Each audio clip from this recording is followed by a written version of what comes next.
Blind boy begs on the street. Days later, billionaire finds out who he really was. The fine rain turned the sidewalks of the financial district into dark mirrors, reflecting the lights of the skyscrapers. Andrew Montgomery stepped out of the corporate building, adjusting the knot of his Italian tie, his genuine leather shoes stepping firmly on the wet ground. At 43, he owned a real estate empire worth billions. A man who never looked down, always up, calculating his next move. But that Friday night, something made him stop. A child's voice, fragile as glass about to break, was singing a melody he hadn't heard in over 30 years. And when Andrew finally looked down, he saw the blind boy sitting on the sidewalk, with a can of coins and white eyes turned toward nothing. What Andrew didn't know was that this chance encounter would reveal a secret buried for decades, a secret that would destroy his certainties and force him to face the most painful truth of his life. In 5 days, everything Andrew had built would be put to the test because of that boy he almost ignored. Before we continue, subscribe to the channel to always receive exciting and special stories like this one. Now let's get to know the full story of Andrew and little Gabriel. Andrew Montgomery woke up every day at 5 in the morning in his triplex apartment with a panoramic view of the city.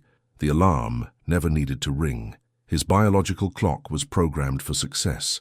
He got out of the king-size bed with 1,000 thread-count Egyptian cotton sheets, put on leather slippers, and walked to the window on the 25th floor.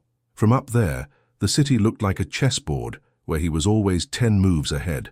Physically, Andrew was the image of the successful executive.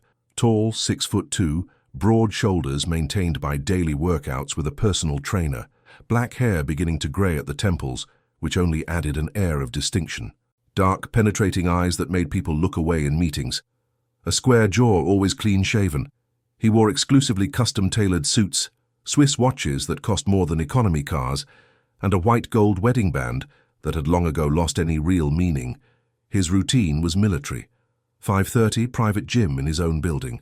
6:45, shower, breakfast with egg whites and organic fruit prepared by the housekeeper. 7:30, first meeting of the day, always by video conference with international investors. 8:45, arrival at the office, the entire floor of a commercial building in the financial district that housed Montgomery Developments. The company had been founded by him 20 years ago, with a single residential project in the city's outskirts. Today, it had projects spread across 12 states and was expanding to Europe and Miami. High-end buildings, luxury condominiums, shopping centers, everything carried the Montgomery signature, synonymous with exclusivity and status, but success had its price. Andrew had been married for 15 years to Marianne, a tax attorney he had met at a corporate event. The marriage had started with passion, but quickly cooled into a convenient partnership. She took care of his social image. He provided the luxurious lifestyle. They had slept in separate rooms for 5 years. They only talked about logistics, events, trips, social commitments. They had no children. At first, it was because both were focused on their careers, then because they no longer touched, and finally, because neither of them really wanted to bring a child into that cold transactional marriage. Andrew never admitted it out loud, but he felt the emptiness. He saw colleagues with their families and felt a pang of something he couldn't name. Envy? Regret? He pushed these feelings to the back of his mind and plunged back into work. Work was his only constant. It was where he felt in control, where his efforts generated tangible results. He closed deals worth tens of millions like someone buying bread, fired employees without blinking, destroyed competitors with merciless legal maneuvers. He was admired and feared in equal measure in the real estate market, but no one knew the Andrew of 30 years ago. The poor boy from a low-income neighborhood, one of the most violent regions of the city, son of Mrs. Rosa, a housekeeper who raised 3 children alone after her husband abandoned them. Andrew was the middle child, between Christina, 2 years older, and Raphael, 5 years younger. They grew up in a 3-room house with unfinished cinderblock walls and a roof that leaked when it rained hard. They shared a tiny bathroom, slept 3 to a room, ate what Mrs. Rosa could bring from the houses where she worked. It wasn't hunger, but it was constant scarcity. It was calculating whether they could afford a notebook or shoes, never both. Andrew hated that life with every fiber of his being. He hated seeing his mother come home late at night with swollen feet, hated the donated clothes he wore to school, hated that Christina had to work at 15 instead of studying. But above all, he hated that Raphael, the youngest, had been born with a degenerative retinal disease that would leave him completely blind before the age of 10. Raphael was sweet, gentle, always smiling despite the darkness that advanced day by day. He had a natural gift for music, sang with an angelic voice that made the neighbors stop to listen. Mrs. Rosa worked double shifts to pay for treatments, but the doctors were clear. It was progressive and irreversible. Raphael would go blind, and there was nothing they could do. Andrew was 17 when everything fell apart. Mrs. Rosa fell ill at work, rushed to the hospital. A stroke. She spent 3 days in the ICU before passing away, leaving 3 orphans with no family structure. Christina, at 19, assumed guardianship of her brothers, but she could barely support herself. That's when Andrew made the decision that would haunt him for the rest of his life. He had gotten a full scholarship to a private university for civil engineering, his ticket out of that life, but accepting it would mean abandoning his siblings. Christina couldn't take care of Raphael alone, especially when he lost his sight completely. "I'll stay here," Christina told him, tears streaming. "You go, study, build a better life. It's what Mom would have wanted." "And Raphael?" Andrew asked, looking at his 12-year-old brother, who could already only see shadows. "I'll take care of him," Christina promised, though both knew it was a promise almost impossible to keep. Andrew accepted the scholarship. He moved into a shared house near the university, worked during the day and studied at night. He sent money when he could, called once a week, but the guilt was a weight he carried constantly. 2 years later, Christina called. Raphael had run away from home. He was going through a rebellious phase, angry about his blindness, fighting constantly. He went out one night and didn't come back. Christina searched for weeks, filed a police report, put up posters. Nothing. Andrew came back to help with the search. They checked shelters, hospitals, police stations. But Raphael was 14 and knew the streets. If he didn't want to be found, he wouldn't be. After 2 months, Andrew returned to college. He told himself Raphael would show up, that it was just a phase. Christina kept looking for another 6 months before giving up, destroyed by grief. Andrew buried himself in his studies with renewed ferocity. He graduated in record time, started working for a large construction company, saved every penny. In 5 years, he opened his own company. In 10, he was a millionaire. In 20, a billionaire. Christina got married and moved to a small town, cutting ties with the past. They spoke maybe twice a year, superficial conversations that carefully avoided mentioning Raphael. It was as if the younger brother had never existed. Andrew convinced himself that Raphael was fine somewhere. Maybe he had found an institution for the blind. Maybe he was living with a family that had taken him in. It was easier to believe that than to face the darker alternatives, and with time, the memories became more distant, easier to ignore, until that rainy Friday. Andrew was leaving a particularly tense meeting with Japanese investors. The deal had closed, of course, he always closed, but he was mentally exhausted. The fine rain fell persistently, making people hurry along the sidewalks under colorful umbrellas. He was about to get into his car when he heard the voice, a child's voice, off-key but full of feeling, singing. Andrew froze. It was the song Mrs. Rosa used to sing to put them to sleep when they were little. An old lullaby she had learned from her own mother. Andrew hadn't heard that melody in 30 years. He turned, looking for the source of the sound, and then he saw a boy of maybe 9 or 10, sitting on the wet ground, leaning against the building wall. Old, dirty clothes, bare feet despite the cold, messy, dark hair. And the eyes that looked forward but saw nothing, covered by that whitish film characteristic of advanced blindness. The boy sang the lullaby with his eyes closed, an expression of peace on his dirty face. In front of him, a dented aluminum can with a few coins. Beside him, a piece of cardboard where someone had written with a pen, "I am blind, please help." Andrew felt something strange in his chest. The boy didn't look like Raphael. He was younger, had different features, but there was something. The way he tilted his head, the way his fingers tapped the ground to the rhythm of the music. Small gestures that pulled out memories Andrew kept locked away. He approached, taking out his wallet. He only had $100 bills. He took one and put it in the can. The different sound from the coins made the boy stop singing. "Thank you very much, sir." The voice was polite, surprisingly articulate. "God bless you." "How do you know that song?" Andrew asked before he could stop himself. The boy smiled, revealing uneven teeth. My father taught me. He said his grandmother used to sing it. Your father, Andrew swallowed dryly. Where is he? The smile disappeared. He passed away, sir. 2 months ago. I'm sorry. Andrew knelt, not caring that the knee of his expensive pants touched the wet ground. What's your name? Gabriel, sir. Gabriel Mendez. Gabriel, Andrew repeated. Do you live on the street? The boy nodded. Since my father passed. He took care of me, you know. But then he got sick and now there's no one else.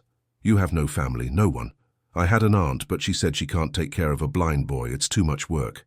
Gabriel spoke without self-pity, just stating a fact. So I stay here. People are kind sometimes. And I sing. My father always said God gave me a beautiful voice because he took my eyes. Andrew felt tears burning, but blinked to contain them. How long have you been blind? Since forever, sir.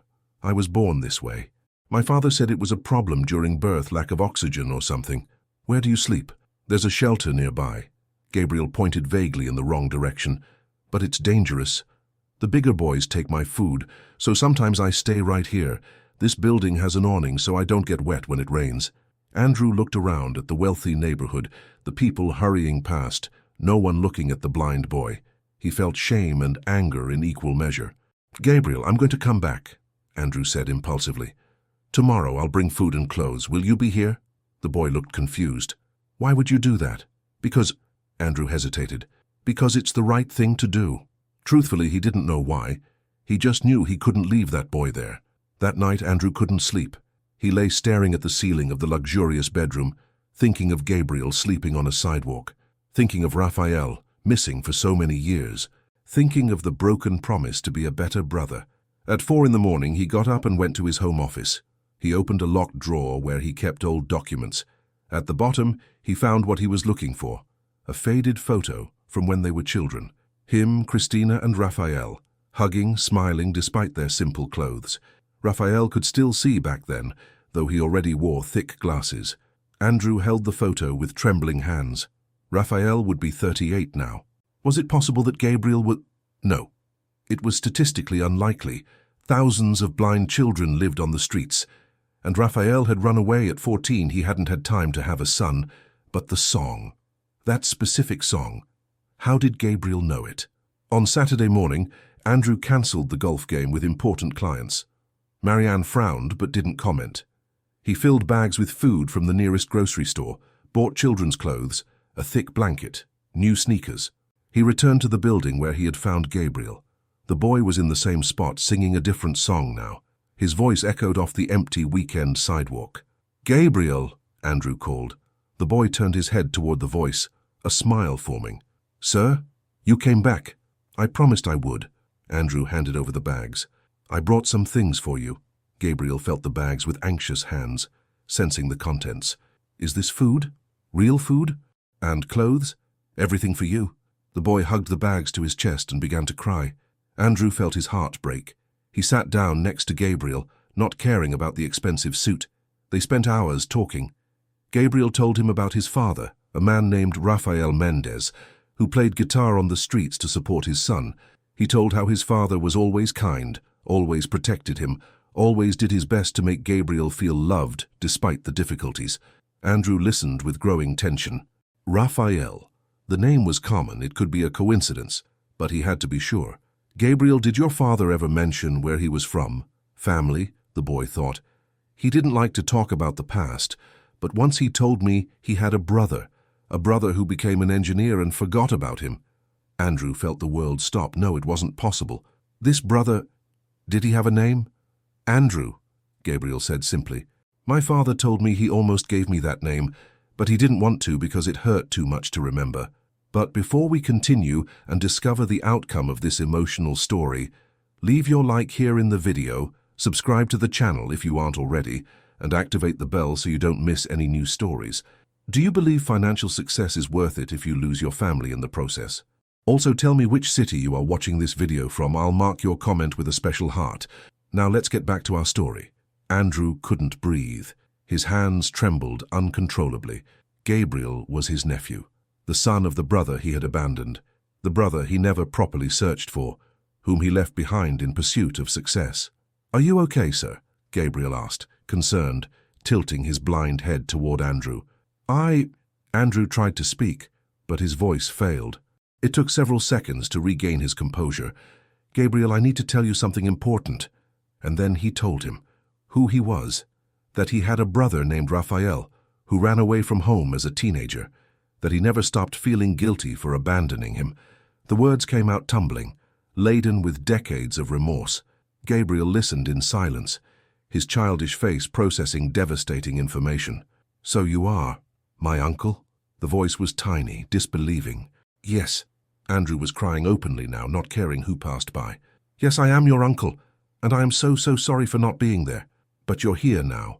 Gabriel extended his small hand, finding Andrew's face, feeling the tears. "My father always said it's never too late to do the right thing. Your father was much wiser than I was." Andrew held that hand as if it were the most precious thing in the world. In the following days, Andrew moved heaven and earth. He hired the best lawyers to file for custody of Gabriel. The aunt who had rejected the boy didn't even contest, probably relieved. He set up an entire apartment for his nephew, hired caregivers specialized in blind children, enrolled him in a special school, scheduled appointments with the best ophthalmologists in the country. But more importantly, he spent real time with Gabriel. For the first time in decades, Andrew took afternoons off. He took the boy to see the apartment, describing every detail so Gabriel could see through his words, taught him to navigate the rooms, to touch everything, to make it a home. Marianne was shocked when she found out. "You're bringing a street kid to live here." "He's not a street kid, he's my nephew," Andrew replied with a firmness he had never used with his wife. "And he's going to live here, whether you like it or not." The marriage, already fragile, began to crack for good. Marianne didn't want that complication in her perfect life. She started sleeping at her parents' house, coming only to pick up clothes. Andrew realized he didn't care. For the first time in years, he had something more important than social appearances and conveniences. Gabriel transformed Andrew's life in ways the billionaire never imagined. The apartment, once silent as a tomb, now had life. Children's laughter, constant questions, small messes that left trails of humanity through the perfectly organized rooms.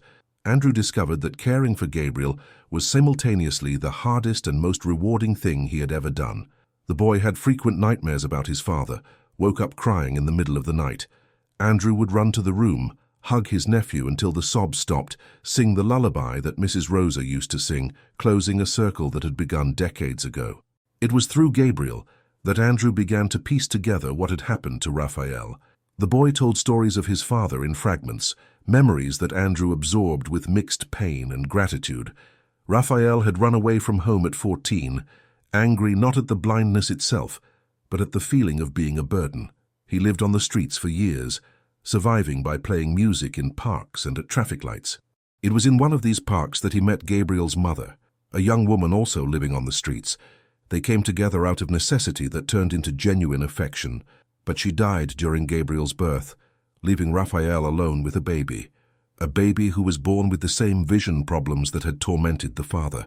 Raphael could have given his son up for adoption. Many advised him to do so, but he couldn't. He saw in Gabriel a chance for redemption, to do things differently. If he had been a burden to his family, he would be the opposite for his son. He would be the father who would protect, love, give everything he could despite having so little. And he was. For the next years, Raphael raised Gabriel alone.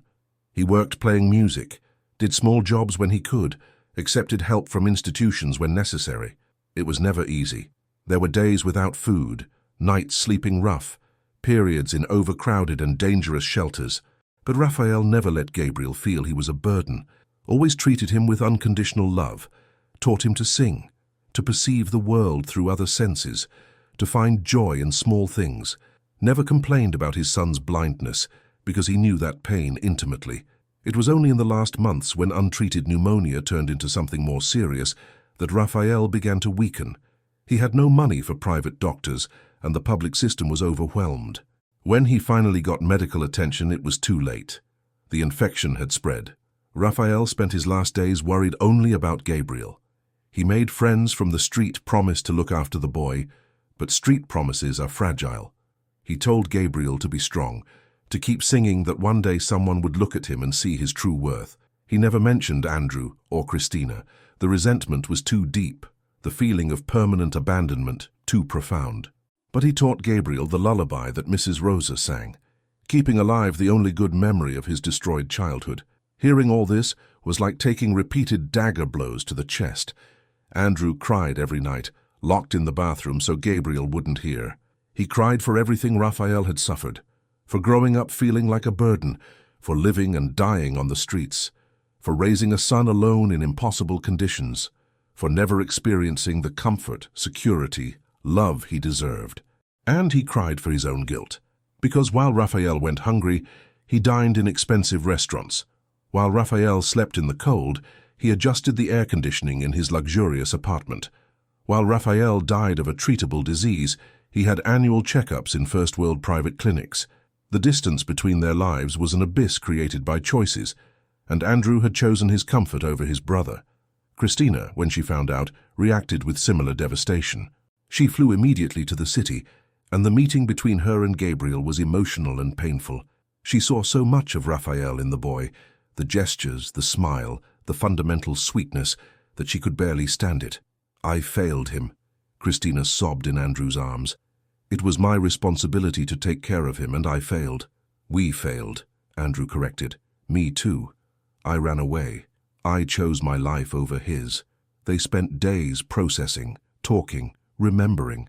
Gabriel listened to stories about the father he had never fully known, about the cheerful boy who liked to play ball even as he lost his sight, about the teenager who played guitar in the backyard, making the neighbors stop to listen, about the brother they loved but didn't know how to save.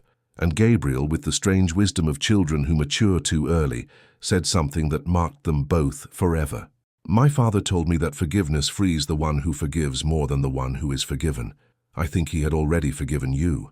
Now you need to forgive yourselves." "But how?" Andrew asked. "How do I forgive myself for abandoning him, for letting him die alone?" "By doing differently." Gabriel held his uncle's hand. "Dad always said, we can't change the past, but we can honor it in the present." And Andrew tried. God, how he tried. He dedicated himself to Gabriel with an intensity he had never dedicated to anything but work. He learned Braille so he could read to his nephew, hired music teachers to develop the natural talent Gabriel had inherited from his father, took him to every possible specialist to assess if there was any chance of recovering his sight. The answer was no. Gabriel's blindness was irreversible, the result of brain damage during birth. But the doctors emphasized that with the right support, Gabriel could have a full and independent life. Andrew ensured he had all the support imaginable. The best special education, state-of-the-art assistive technology, occupational therapies, but mainly unconditional love and constant presence. The process wasn't easy. Gabriel had deep traumas from his months living on the streets. He was afraid of scarcity, hoarded food under his bed, even when Andrew assured him there would always be more. He was afraid of abandonment, panicked when Andrew was gone for too long. He was ashamed of his blindness, hiding his face when there were visitors. Andrew worked with specialized psychologists to help Gabriel process everything.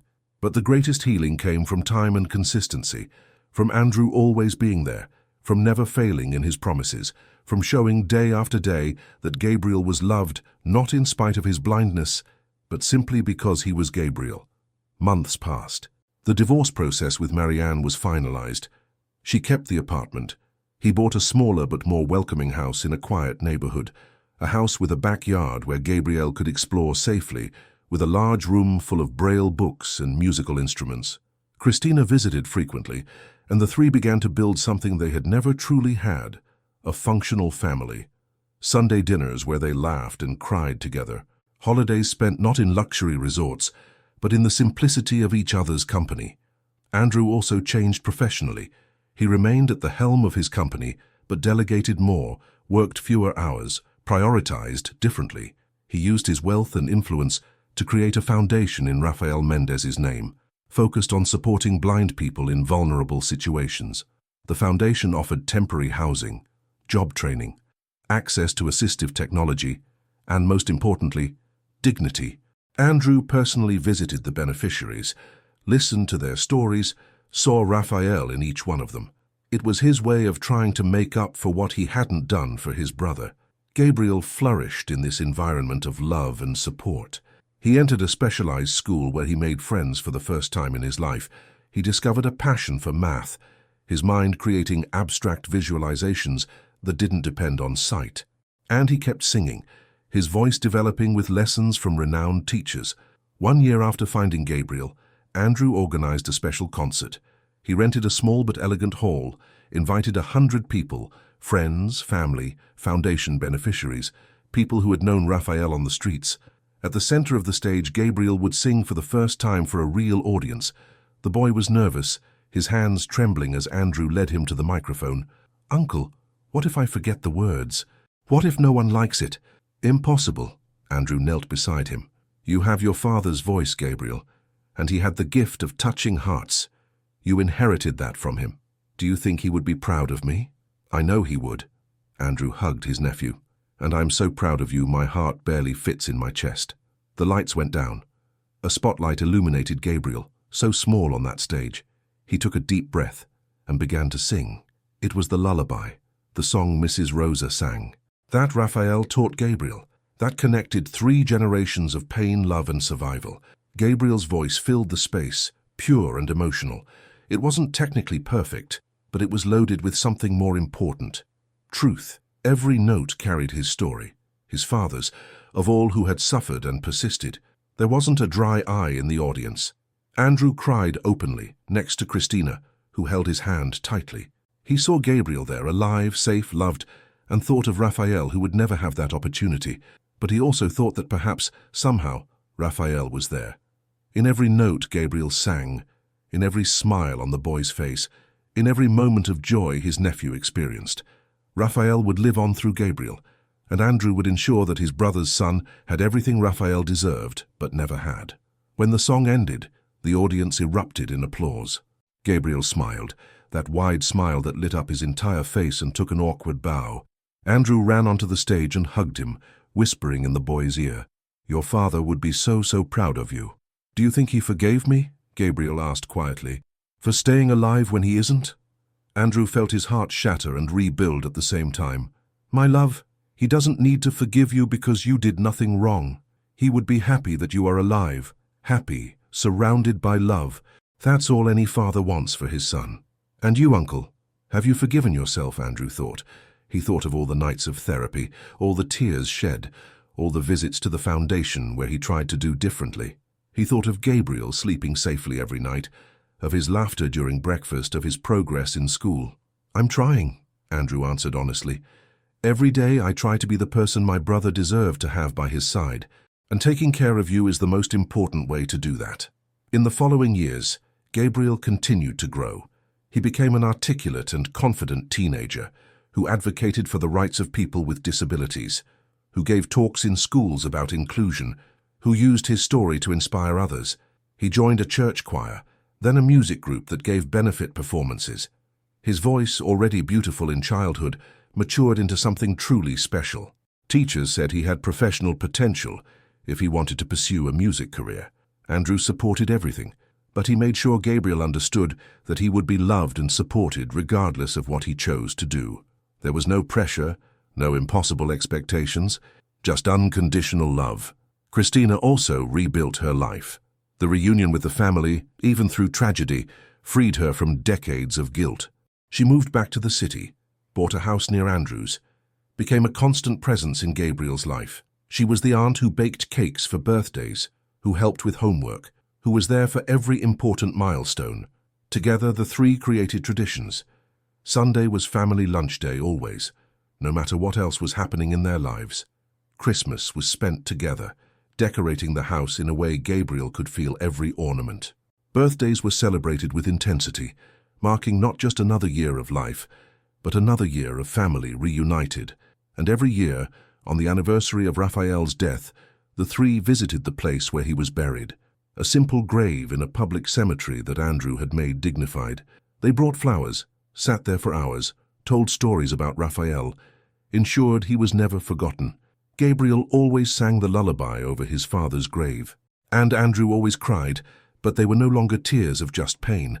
They were tears of gratitude for having found Gabriel, for having a second chance to do right, for Raphael leaving such a beautiful legacy in the form of a son. When Gabriel turned 15, Andrew took him to a special place, the low-income neighborhood where they had grown up. The tiny house where the 3 siblings were raised was still there, decrepit but standing. "This is the house where your father grew up." Andrew described every detail. "Where we slept, played, dreamed. We had nothing, but we had each other, until I ruined it." "You didn't ruin anything, Uncle." Gabriel held his arm.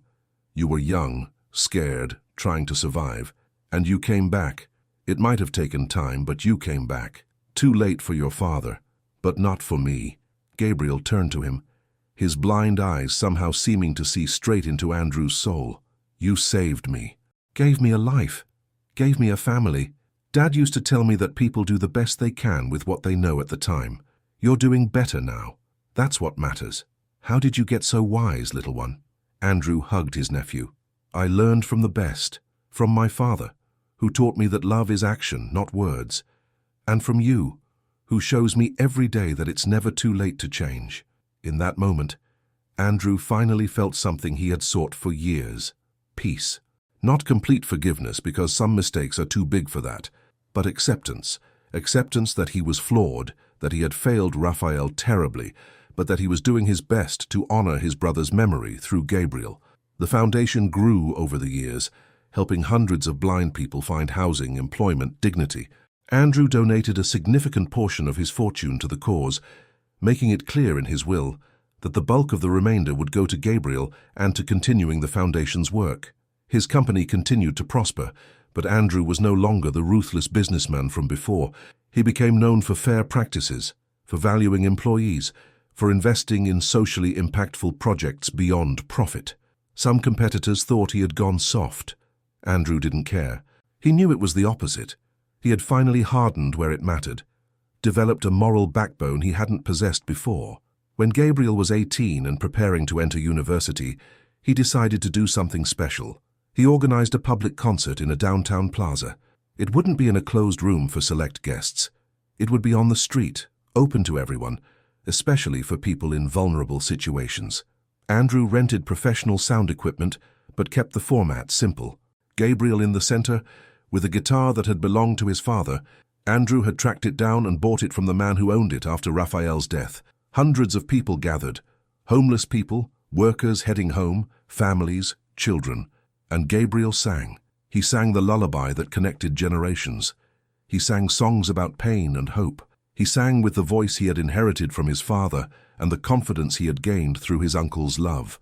In the middle of the performance, Gabriel gave a speech. "My father lived and died on these streets. He was invisible to most people, just another blind man playing music to survive. But he was everything to me, and I'd like to think that if he were here today, he would be happy to know that his music continues, that his story matters, that he mattered." Gabriel paused, emotion breaking his voice. "To everyone who lives on the streets, who are invisible, who feel they don't matter, you matter. Your stories matter. Your lives have value. And my wish is that everyone finds someone who sees them, the same way my uncle saw me when I was sitting there, blind and alone, just another boy begging for change." The crowd was in tears. Andrew was too, without any shame. He looked around and saw so many potential Raphaels, so many Gabriels waiting for someone to stop and truly look. After the concert, dozens of people approached Andrew wanting to know how they could help. Some offered donations. Others wanted to volunteer. Many simply wanted to thank Gabriel for sharing his story, for making them see the people they passed daily without seeing.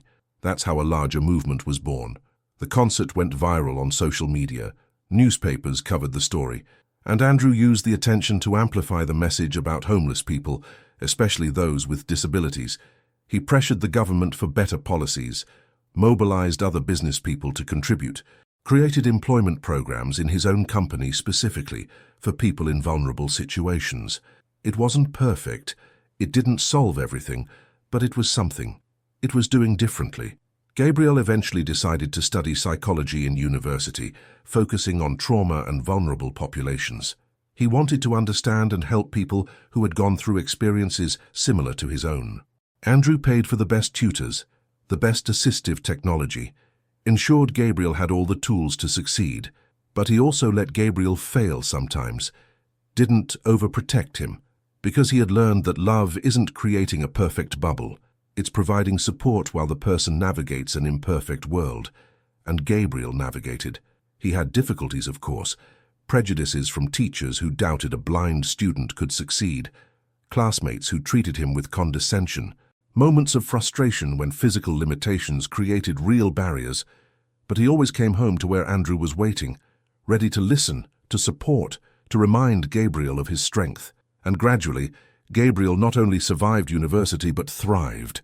He graduated with honors, was accepted into a prestigious master's program, began publishing articles on childhood trauma and resilience, became a respected voice in his field, and through it all he maintained the humility and kindness Raphael had taught him.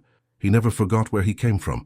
He often returned to shelters and the streets to talk to people in situations similar to the one he had been in, not as a savior on a pedestal, but as someone who understood. Andrew watched him with a pride that transcended words. This brilliant, compassionate, strong young man was Raphael's legacy. He was proof that even in impossible circumstances, persistent love can create miracles. One night, years after that first encounter, Andrew and Gabriel were sitting on the porch of the house, listening to the sounds of the night. "Uncle?" Gabriel broke the comfortable silence.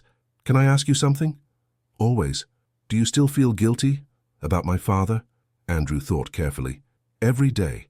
The guilt doesn't disappear completely, but I've learned to carry it differently, no longer as a paralyzing weight, but as a reminder to do better, to never again turn my back on someone who needs me. I think my father would understand that." Gabriel smiled. He believed in second chances, said every day is a chance to start over. He was right, and I start over every day trying to be the man he deserved as a brother, and the uncle you deserve. You already are. Gabriel held Andrew's hand. And you know why? Because you stayed. When it got hard, when I had nightmares and made messes and was a lot of work, you stayed. That's what matters. Andrew cried, as he always cried when Gabriel said things like that. But they were good tears now, tears of gratitude for this second chance life had given him. Thank you, Gabriel, for letting me love you, for giving me purpose, for saving me as much as I tried to save you. You were the one who stopped that day, Gabriel replied. Hundreds of people passed me by on that sidewalk, but you were the only one who stopped, the only one who saw beyond the blind boy begging for change and saw a whole person. That changed my life. You changed mine too. Andrew hugged his nephew, showed me what really matters, made me human again. They stayed there, uncle and nephew, united by tragedy, but defined by the love they built upon the ashes. Raphael's story was painful, but it didn't end in defeat. It ended in Gabriel, alive, loved, with a bright future ahead.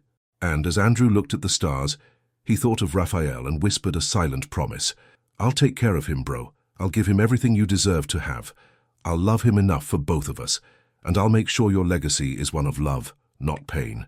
I promise. The night breeze seemed to carry the answer Andrew needed to hear, and for the first time in 3 decades, he felt that his brother was finally at peace. Comment below. It's never too late to do the right thing to let me know you made it to the end of this video, and I'll mark your comment with a special heart. And if Andrew and Gabriel's story moved you, I have another even more surprising one to share with you. Just click on the video that's appearing on your screen now and I'll tell you all about it. A big hug and see you next time for another emotional story. Bye-bye.